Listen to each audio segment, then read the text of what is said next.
திருச்சிற்றம்பலம். தினம் ஒரு திருமந்திரம். திருச்சிற்றம்பலம். மருவும் துடியுடன் மன்னிய வீச்சு மருவிய அப்பும் அனலுடன் கையும் கருவின் மிதித்த கமல பதமும் உருவில் சிவாய நமவென ஓதே. திருச்சிற்றம்பலம். மருவும் துடியுடன் மன்னிய வீச்சும் என்று தொடங்கும் பாடலை இப்பொழுது நாம் காணப்போகிறோம்.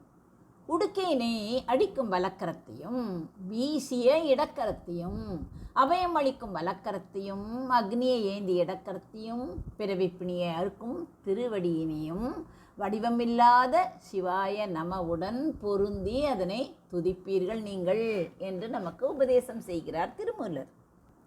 துடி என்பது சிவபெருமான் கையில் ஏந்தி இருக்கும் உடுக்கை. இது சி என்ற எழுத்தை குறிக்கும். இது உலகை படைக்கும் தொழிலை, அதாவது சிருஷ்டியை குறிக்கிறது. வீச்சு என்பது வீசி நிலையில் இருக்கும் சிவபெருமானின் அபய கையை குறிக்கிறது. இது வா என்ற எழுத்தை குறிக்கும். இது உயிர்களை காக்கும் தொழிலை, அதாவது திதி குறிக்கிறது.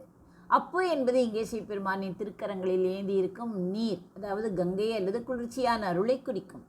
சில உரையாசிரியர்கள் இதை யா என்ற எழுத்துடன் ஆன்மா தொடர்பு படுத்துகிறார்கள். சிவபெருமான் ஒரு கையில் என்ன ஏந்தியிருக்கும் நெருப்பு. இது நா என்ற எழுத்தை குறிக்கும். இது உலகை சம்ஹாரம் செய்யும், அதாவது அழித்தல் செய்கிறாரே அந்த தொழிலை குறிக்கிறது. கமலப்பதம் என்பது தாமரை போன்ற திருவடி, முயலகன் மீது ஊன்றி இருக்கும் திருவடி. இது மா என்ற எழுத்தை குறிக்கும். இது ஆணவத்தை அடக்கி மறைக்கும், அதாவது திரோதானம் என்று கூறுகிறார்களே அந்த மறைப்பு தொழிலை குறிக்கிறது.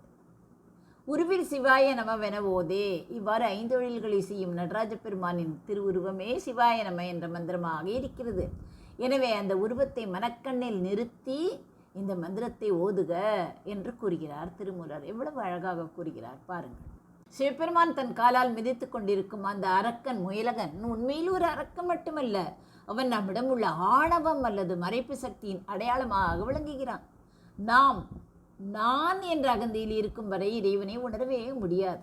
இறைவன் தன் காலால் இந்த ஆணவத்தை மிதித்து அடக்கும்போதுதான் நமக்கு ஞானம் பிறக்கிறது.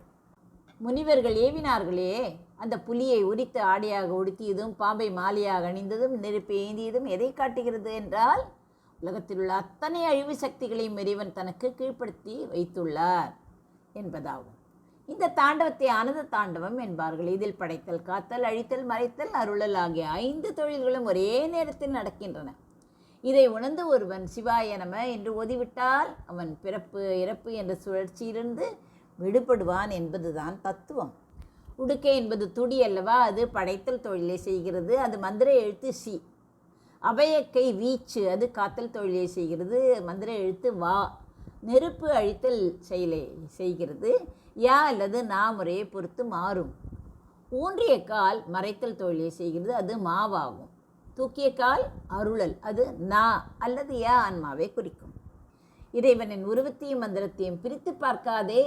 நடராஜரை தரிசிக்கும் போது சிவாய நம என்ற ஒலியையே தரிசிக்கிறாய் என்பதை உணர்ந்து வழிபடு என்று நமக்கு உபதேசிக்கிறார் திருமூலர். மருவும் துடியுடன் மன்னிய வீச்சும் மருவிய அப்பும் அனலுடன் கையும் கருவில் மிதித்த கமலப்பதமும் உருவில் சிவாய நமவென ஓதே. நன்றி, வணக்கம். உமா பாலசுப்ரமணியம்.